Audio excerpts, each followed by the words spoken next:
Hi, everyone. Welcome back to another episode of Living Well with Janet, where we explore what it means to live well. I'm your host, Janet, a yogi, a meditator, plant-forward eater, and all-around wellness enthusiast. I'm also a second-generation Asian American woman, an experimenter, and a deep thinker.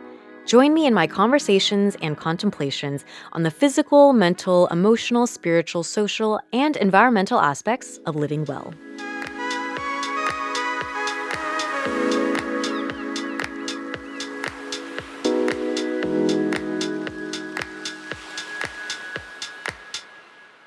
Dr. Joyce Kahng is a cosmetic and restorative dentist and the owner of Orange and Magnolia Dental Studio in Newport Beach and Costa Mesa, California. She has been featured on Vogue, Allure, Glamour, and is a Forbes Next 1000. On her various social platforms, Dr. Joyce shares tons of amazing and helpful information on oral health because, as she says, maintaining good oral health is a crucial part of your overall wellness. Thank you so much, Dr. Joyce, for sharing all that you do on your platforms, and welcome to the podcast. Thank you for having me. Super excited to be here. I love talking oral hygiene.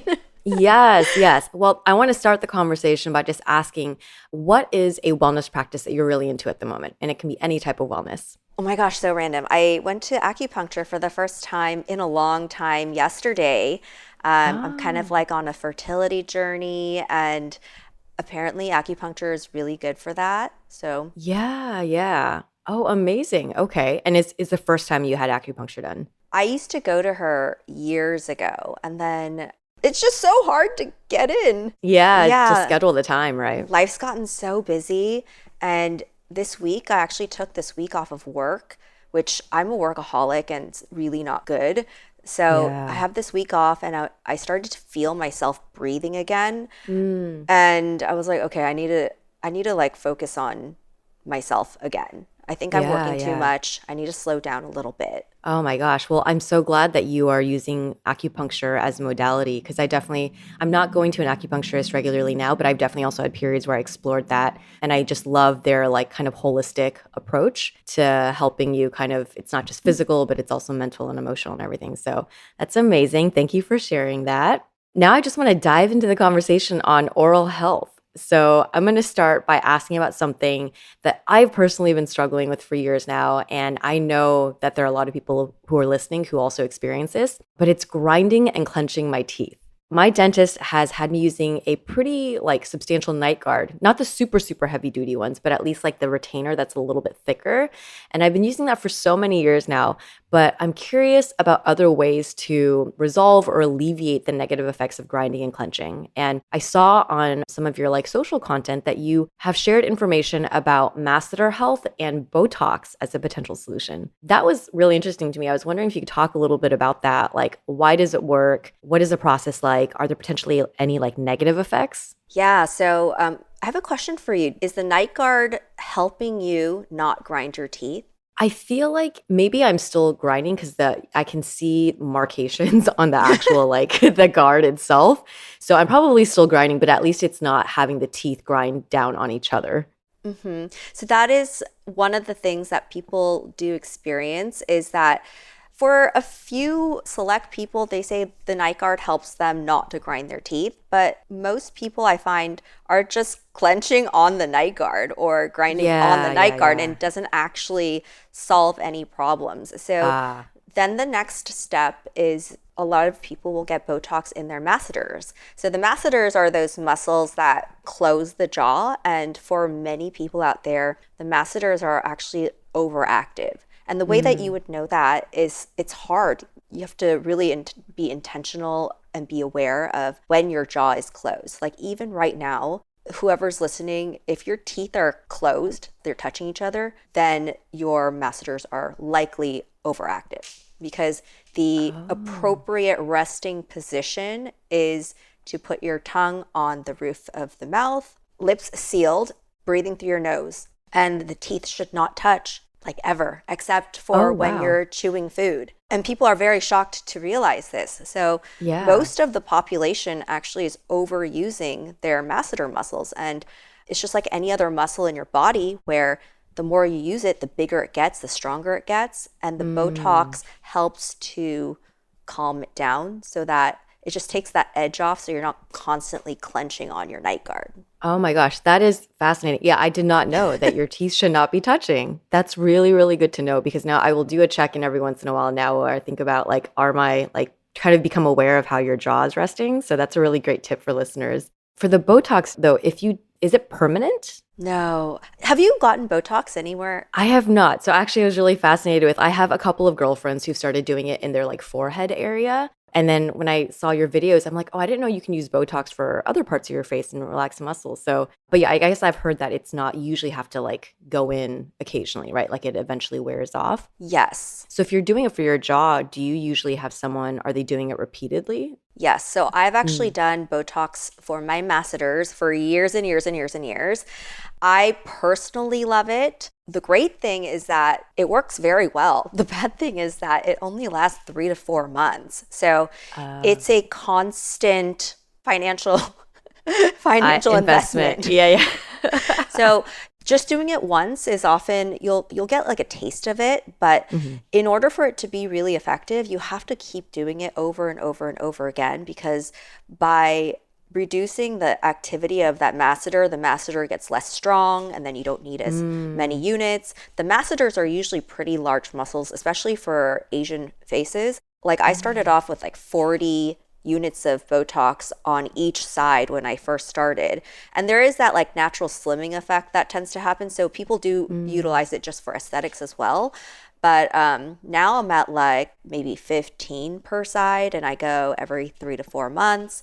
It is expensive though. Like I'll average it out and say if it's 20 units per side for the average person and units of Botox, it's like $12 per unit or something like that, then you're looking at like $500-ish every time you go in. Oh, I see. So that could run you up until what, maybe like about 2,000 or so over the course of a year? Yeah, for the rest of your life.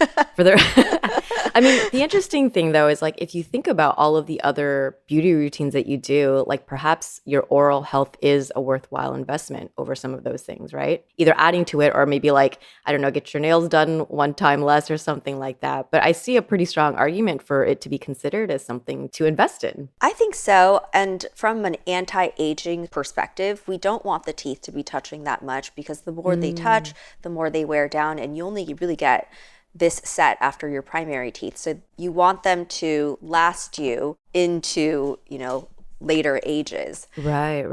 Very, very good point.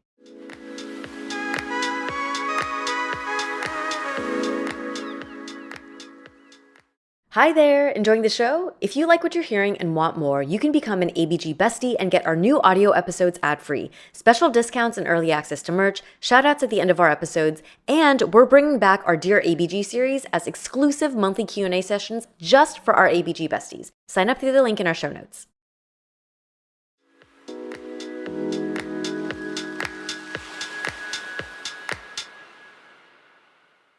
The thing with clenching and grinding my teeth for me, it's also resulted in like gum line recessions, which I think some people also will struggle with. And I recently went in for a procedure where I got the recessions filled. And I had this done a couple of years ago when the recessions were like less intense. And the fillings actually ended up popping out. As a result of that, I feel like my recessions actually got worse because, they went in there and kind of like had to fill it up. So this time, the procedure, because my recessions were deeper, it was a little bit more intense. Like she used plugs in my gum line to like really get in there. But I'm kind of just like curious about what your perspective is on gum line recessions. Do you see that as like a common struggle among patients?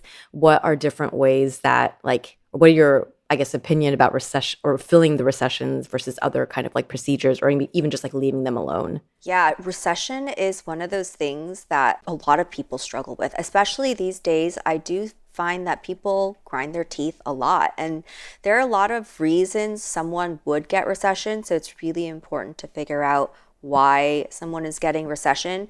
Like you were saying, teeth grinding is hugely contributory towards recession, especially like if you close your mouth, you'll notice that not every single tooth hits exactly at the same time, even if you've had orthodontics. So certain teeth do take more pressure than other teeth. And if you're constantly, chewing with your teeth and whatnot, what happens is that the area right along your gum line where the enamel stops and it becomes the root structure, that's like the weakest portion, and that's where the enamel will start to chip off. Do you have those chips? Does it feel like a cave right along the gum line too, or is it just simply recession? I don't think any part of the tooth has fallen off, but yeah, it has a divot though. Like it looks like a little bit of a concave. Yeah, so that's what they're filling in there. Hmm. So when it comes to teeth grinding, I think you were also asking me like a little bit more about like why people even grind their teeth to begin with. And Yeah. I think part of it's stress. I think a lot of what we do in dentistry is we contribute a lot of it to stress. And I think that Interesting. it's quite possible that people are very stressed these days.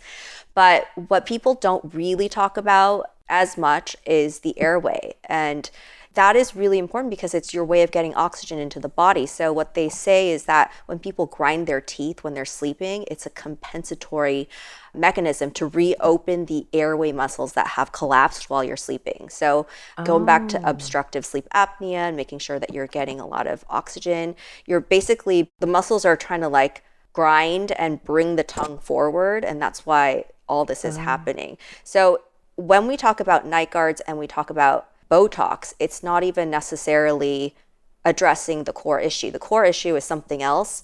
The night guard and the Botox, they're almost like Band-Aids. It's like a reaction to what you're doing, but not actually addressing possibly airway issues and other things like that. Oh, I see. I know you asked me about any negatives with the Botox, is that because we're only addressing the symptoms with the Botox, sometimes if you get the Botox without getting your airways and things like that evaluated by the dentist, then you're just masking some of the symptoms and it's harder to figure out what's going on. So that's the one negative. I really wanted to address that because I think a lot of people just go to the dentist and they're grinding and they get the night guards, and it's frustrating for people because they don't really realize why they're Doesn't doing solve. it to begin with. Yeah. A lot of dentistry is very reactionary like that. And I promise I'm going back to the recession, but again, a lot of what we are trained to do as dentists is reactionary. So for your recessions where we're just putting like fillings over the areas that are recessed, that doesn't really solve the The problem, core issue, yeah. the core issue. And that area of the tooth, which is the root surface, the fillings don't necessarily stay very well when they're bonded to those areas. So they're more likely to fall off for the same reasons that you had recession to begin with. So when it comes to recession, it's really important to figure out the core reason you are having the recession.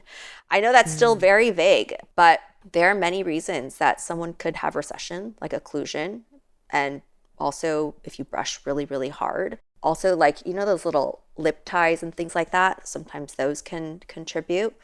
But I think Wait, it's lip important. ties? What's a lip tie? Like the little frenums, if you like lower your lip and you see the little tie. Oh. Yeah. Oh, wow. If that's really strong, it'll pull on the gums a lot. Oh, okay. So even the way that if your anatomy could be Your contributing to it. anatomy. Yeah. Mm-hmm. I guess like within your patients, have you seen like one reason be more prominent than another for the grinding and for like the recessions? For the grinding, I think a lot of it is more sleep apnea.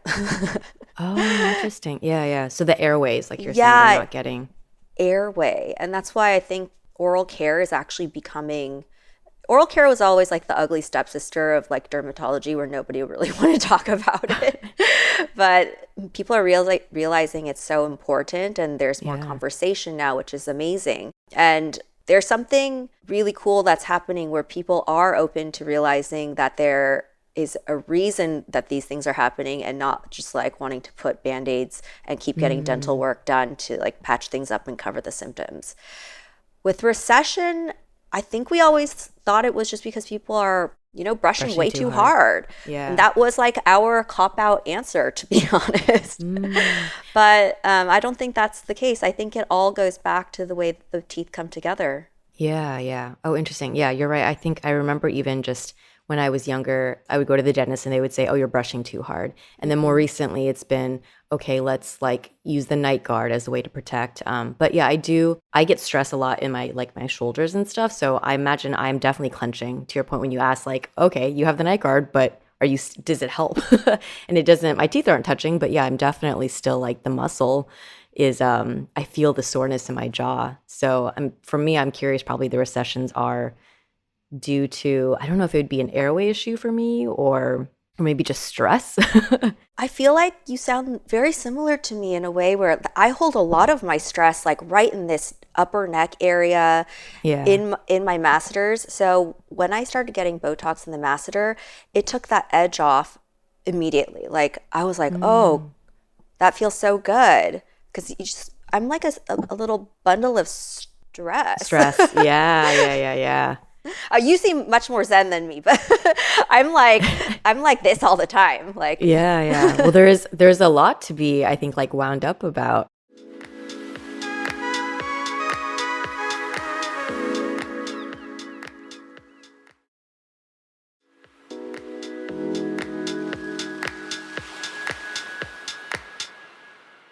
You also then struggled with like teeth grinding because you said you got Botox, right? What are some of your like top tips for someone who might be maybe for their grinding and think clenching, it's like also like a stress thing or like they're holding their muscles. Like what are some oral care tips? so I think stress management is really underrated. But it's very difficult because people Yeah. have an inherent amount of stress and you can't just tell them to not be stressed and to relax. So that's really hard. I really do like the Botox, and I think it's important to talk to your dentist about it beforehand so that you don't mask any symptoms accidentally. Okay. I also think that being aware of it is like half the battle because when I tell people that your teeth should not be touching like at all, except for when you're chewing, they are shocked. They are shocked Yeah. because when you go to the dentist and you get a filling, we're always like tap, tap, tap, bite down so we Yeah. can see what the bite's like. But in reality, you're never really going to be closing your mouth like that. One thing that I recently shared is also focusing on the musculature around the teeth. So we have a joint, which is like the TMJ. It opens and closes in a fancy way. And then the muscles around the joint, again, if they're overactive, then you're going to be closing more. But those muscles, you can also regain a little bit of awareness with each muscle and what it's doing by doing exercises and massaging and things like that. So just becoming more aware with those parts of your body and what they should be doing versus what they actually are doing. Okay. Do you have like exercises that you will recommend for patients to help with like the muscle? Yes. Yeah, I actually just shared that in a video. That way you can see what those exercises are. And it's funny because I used to work in one of my first jobs when I became a dentist in New York City was working at a dental office that focused on rehabilitations of the alignment after car accidents.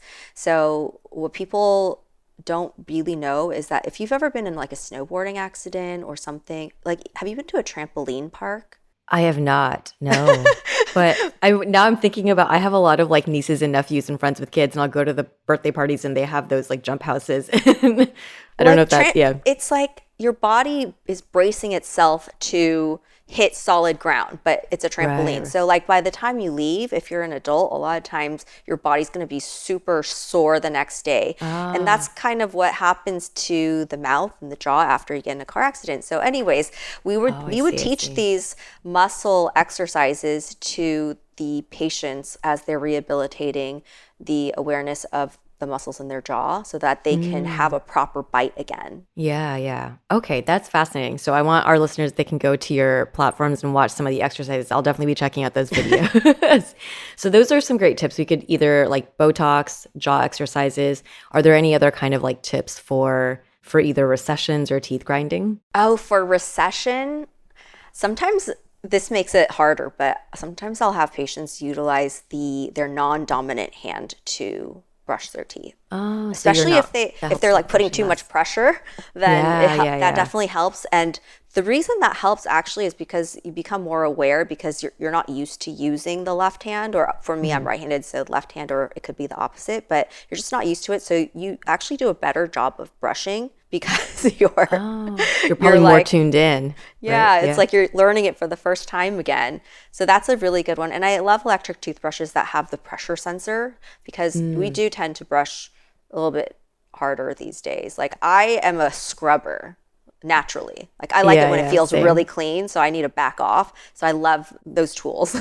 Yeah. Is there a certain brand of like the electric toothbrush that you like more than any other? I've tried all of them. Like I used to be a purely Sonicare girl, and then I tried Oral-B because my hygienist loved the Oral-B, and now I love both. And I think they both work really well. It's just the best one is the one that you're going to use. And Mm. for whatever reason, some people like the Oral-B over the Sonicare and then vice versa, and you just become part of that team. Do you use an electric toothbrush?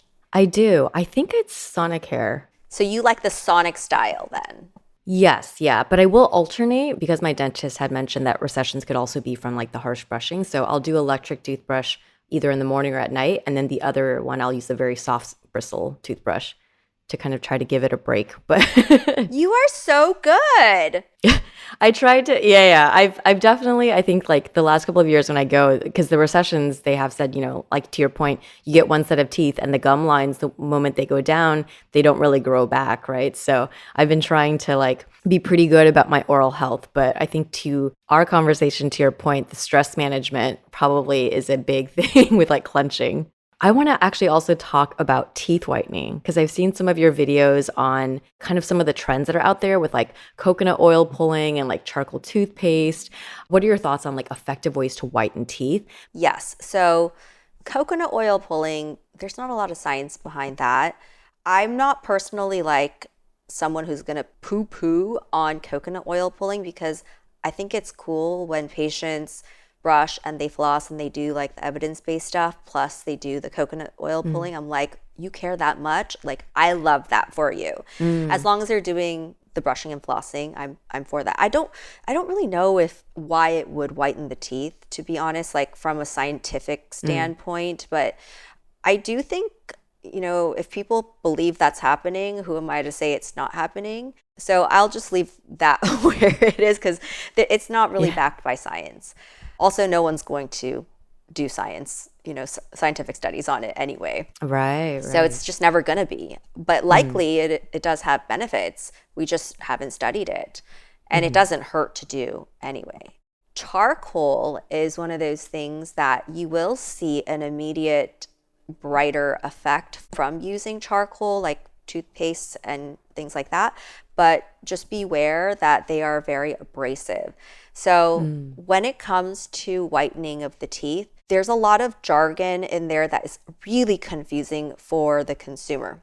But the way that I break it down is that toothpastes are different than whitening products. Even if it says it's a whitening toothpaste and it's a whitening strip, they really should be labeled two different things. Mm. Toothpaste, their goal is to remove the outer stains that settle on the teeth, like coffee stains and things like that. And then it also helps prevent future stains. So it's more of a preventative type of thing to keep the surfaces of the teeth clean. And in the realm of toothpaste, every single whitening, quote unquote, whitening toothpaste has a different abrasivity level. The charcoal Mm. happens to be super abrasive. So if you keep using that, then eventually you'll just wear down your enamel. It's too abrasive. Mm. If you're not using a whitening toothpaste, then you likely don't have enough grit to like lift heavy stains. I see. I don't tend to like whitening toothpaste that are very, very abrasive. And there's a chart. I know this should be on, the cartons of every single toothpaste out there. It should be like public knowledge.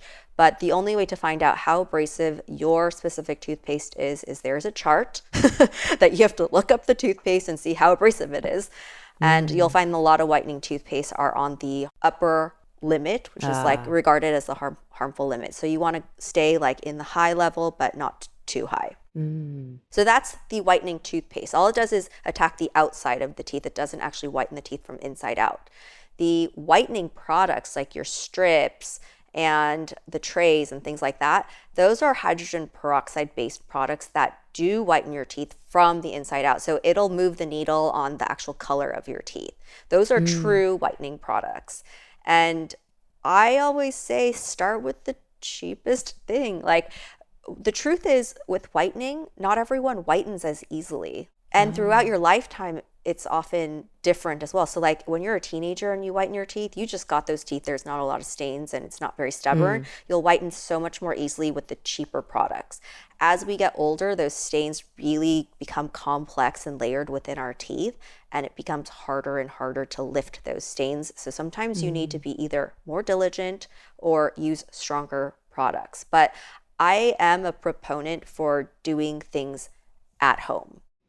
We do have like really strong in-office products that will help to whiten the teeth, but they're not magical by any means. Like, it's the same ingredient, but so strong. And it's for people who don't have a lot of time to whiten. Like proms tomorrow, you want to use the strongest thing that you possibly can. The reason I don't love them is because people end up becoming really sensitive, and it's like borderline painful to do. Yeah. And there's only so much whitening you can get within an hour. The best is if you do it at home consistently, little at a time, so that you're not stressing yourself out. Like, it's not painful because you have all the control. You can take it, if it's starting to become sensitive, you just take it out and then start again in a few days. And consistency is always, in almost every aspect of life, going to reap better benefits than doing it once and going ham. Right. Yeah. No, that is a really good tip. I think the thing that always I struggled with is like the sensitivity. So I always felt like if it is making my teeth sensitive, is it doing damage? No. That's a really good question, though, because I get that a lot. People think that sensitivity is like your teeth screaming, and it means that there's something wrong, or that maybe there's a cavity or something like that. But when it comes to whitening, sensitivity is an inherent part of whitening. Thankfully, it is transient, so you'll feel it like the worst the day of or the night of, and it goes away over time. But it is just like a generalized part of whitening. And that you bring up a really good point, because there are strips out there. They're called like Lumino strips, very heavily endorsed by influencers, but they don't have any ingredients in them to warrant actual teeth whitening like hydrogen peroxide. And what they say is like, oh, my teeth look so much brighter and there's no sensitivity involved. I'm like, there's no sensitivity involved because they're not doing anything. Oh, so the sensitivity is actually, you want that because it means it's working. And then also it's not harmful to the tooth long term. We don't want this. We don't want the sensitivity, but it's not a bad thing. Like, some people are just generally more sensitive and some people are not. So if you don't have sensitivity, it doesn't necessarily mean it's not working, but if you do, it doesn't mean that it's bad. Okay.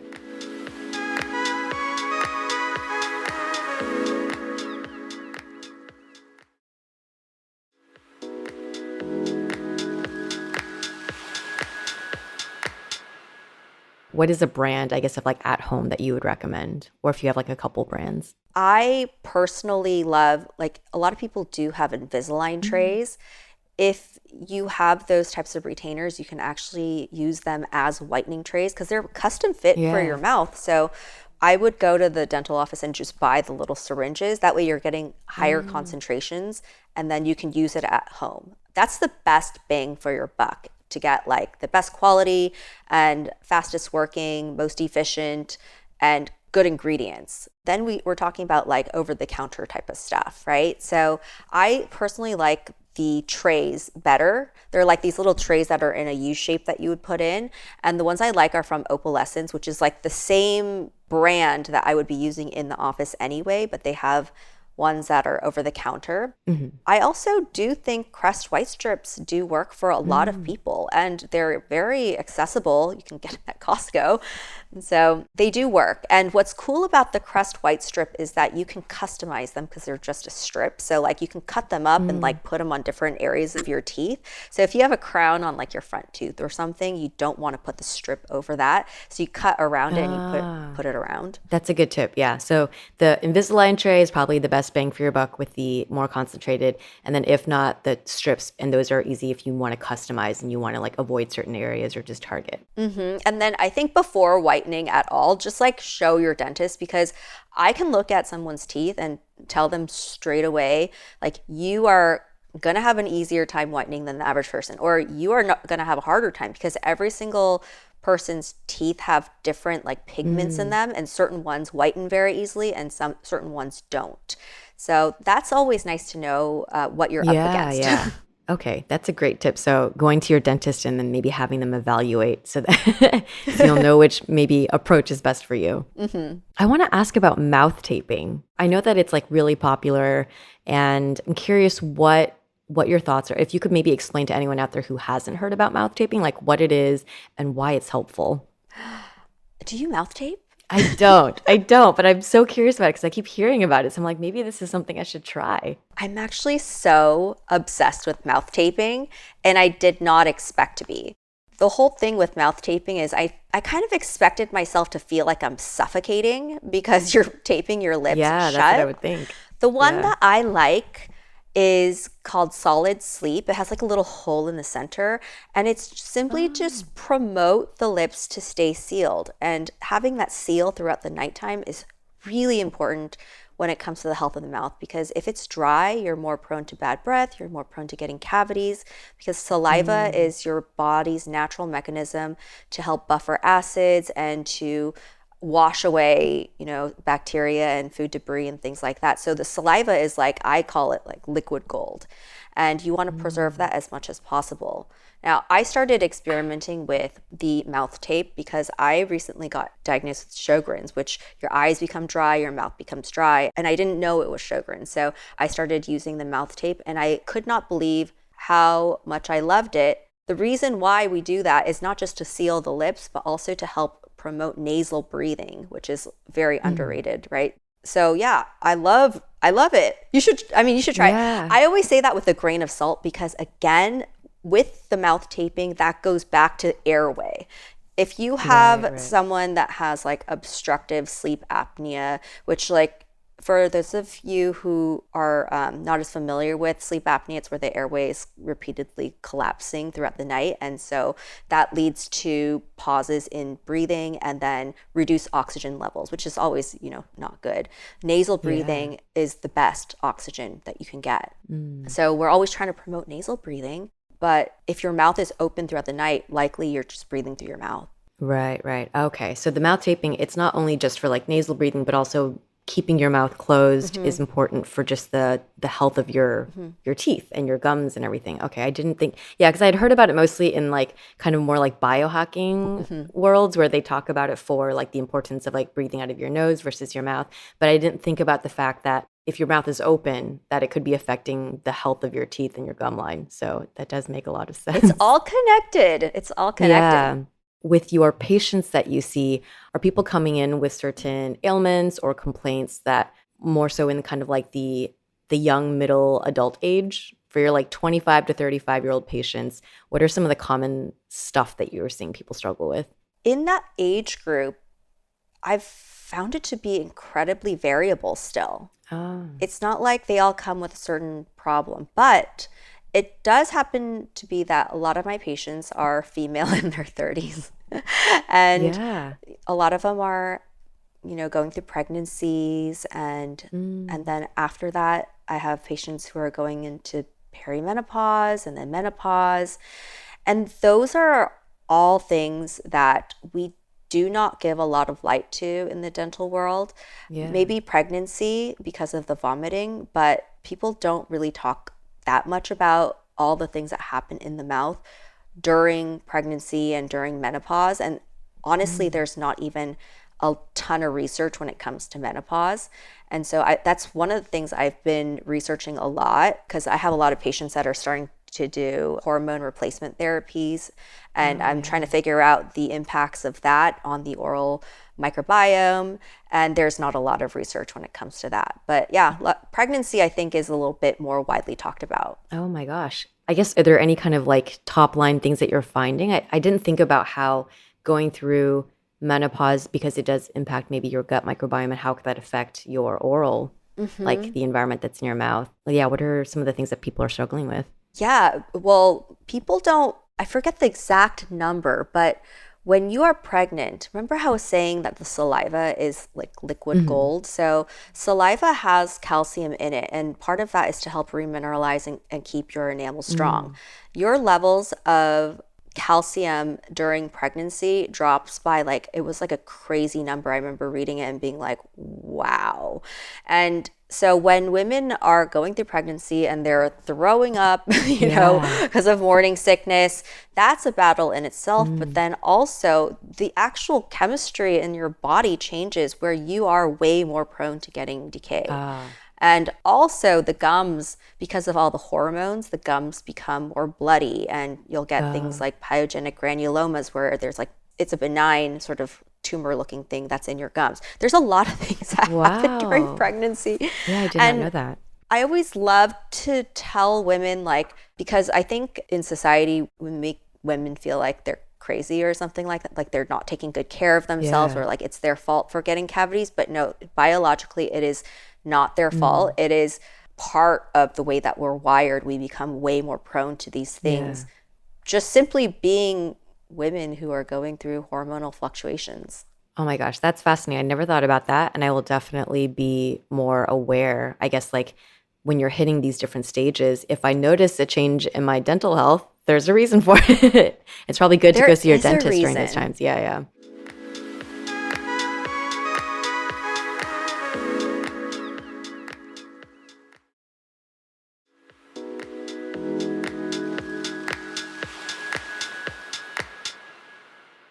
As part of your practice, you also help your patients with no prep and minimal prep veneers. Can you talk about what that is and who is a good candidate for something like this? I love cosmetic stuff. Yeah. So, a large part of my practice is where I'm doing cosmetic dentistry, just like veneers, which are coverings that you put on the teeth. And it's actually really popular right now. I'd be surprised if people haven't seen those little like shark teeth nubs on Yeah. TikTok where people go to Turkey and they drill them down into little nubs. That horrifies me. It's That scary to see. horrifies me because Yeah, that's yeah. so much tooth structure that they're taking off. The truth is, the more tooth structure that I have to remove, the easier it is for me. Mm. But the worse it is for patients. And one of my biggest goals in the cosmetic realm is to figure out ways to give people natural results without having to remove as much of their tooth structure, which happens to be like minimal prep veneers or no prep veneers. In order to do that type of work, you have to use really, really high end labs Mm. because if we don't drill back the teeth, the ceramic needs to be even thinner. It doesn't mean it's not as strong. Once it's bonded, it's strong. But when it's just like on its own, it's not as strong Ah. until it's bonded. But being respectful of the biology is one of my biggest goals in my career. Mm. And being able to help people smile more confidently is also along those lines. It all lines up. And before, when I first started practicing, I would have to drill back more than I would want to because like the labs that I was using, they couldn't make it look not bulky Mm. if I didn't do that. So we're really pushing the bounds. But the best candidates for these types of procedures are actually people who have pretty straight teeth already, and their teeth are relatively small in the framework of their lips and their face. So everything that we do here, like we always show before and after smiles like this Mhm. on on Instagram, but it should look good in the entire framework. So the colors that we choose should be natural. Then it depends on your skin tone, it depends Mm. on the brightness of your eyes, how big the teeth are. If the teeth are really big already, then we do have to drill back Mm. in order to do that. But if your teeth are pretty straight and you want to go bigger, then a lot of times very good candidate for no prep veneers. Oh, okay. Yeah, very fascinating. Because I had some friends that have talked about like veneers, and yeah, we see those videos where they drill down the teeth, and I'm like, oh my God, that's like so scary. Yeah. Drilling them down into little nubs, like it's really scary to Yeah. see. But if you think about it, nothing lasts forever, right? Mm. Like even if you get a boob job, they say you have to replace those boobs in 10 years. Same with teeth, where the longevity of these procedures is like 10 to 15 years if it goes Oh. well.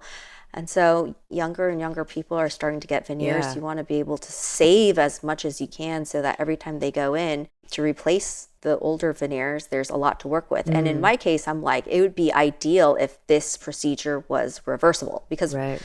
if it's not a no prep veneer, it's not reversible. It's a commitment for life. Oh, so if it is a permanent one, if you get it switched out, you have, or it's meant to be forever then. Yeah. So it's kind of like if you have a crown, there's just in your entire lifetime, you're always going to have to get a crown get it replaced as a crown, because it's the smallest that it can be. So preserving as much as we can from the get-go is the way to go. Yes, I like that a lot. Yeah, and I would say for anyone listening, if you are considering veneers, maybe the first round is to try to find a dentist and look to see if you qualify for the minimal prep veneers so that you can maintain more of your tooth structure. Yeah, and then sometimes I'll even tell patients, like, if you want to do this minimally, get Invisalign first. And that's one of those things in my career where that used to be really hard for me, because I'm such a people pleaser and I wanted to give them what they wanted. And people want veneers because it's instant gratification.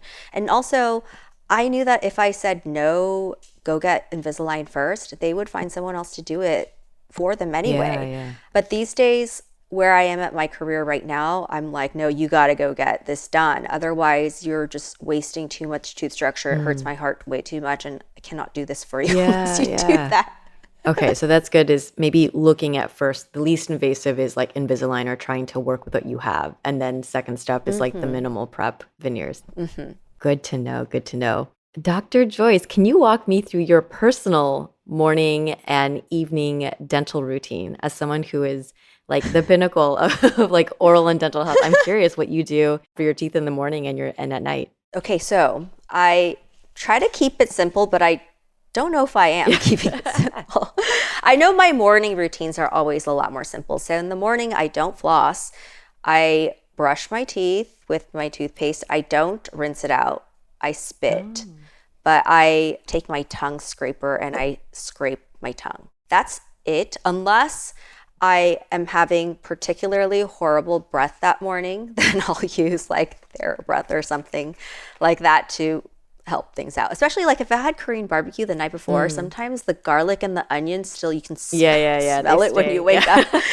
So I do need help on that front sometimes. I like the mild mint because mouth rinses, not all of them are equal. Some of them are actually really bad for your mouth. It's kind of crazy how we let these types of products out on the market. Yeah. But I'm not a fan of Listerine, which I know a lot of people are. I like pH neutral mouth rinses, so that, let's say that you just finished a bag of chips or something like that, your mouth is in an acidic state. And then if you rinse with the mouth rinse, it should help to neutralize the situation, not make it worse. I see. Which a lot of mouth rinses are acidic. So that's why I use the TheraBreath ones. There are a few that I like that are pH neutral, but for bad breath specifically, I use the TheraBreath one. That's my morning. So that's pretty easy. At nighttime, it depends. So I will usually floss first, and then I will brush my teeth and then spit, not rinse. But there are a few variables. Like, for example, if I have an area of my mouth where I feel like it's been a little bit inflamed, I'll go through with a water pick. Okay. To just like really flush things out.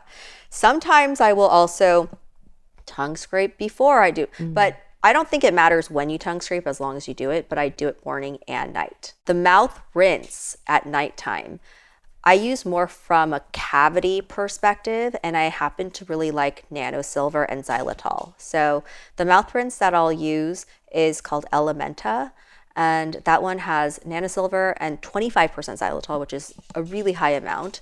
Xylitol tends to be pretty expensive, and I don't think a lot of the products out there actually tell you how much is in there. So with that, it's also pH, it's alkaline, so it'll neutralize anything in the mouth. I'll rinse with that, and then I'll brush. Oh, okay. So you do the mouthwash first, and then the brushing follows. Yes. You do not want to do that, though, if you're using Listerine, because Listerine is acidic. And if you rinse with that first and then you brush, you're brushing with your enamel in an acidic state, and that's when it's weakest. Okay. Some things I'm learning from your routine: pH balanced mouthwash is best.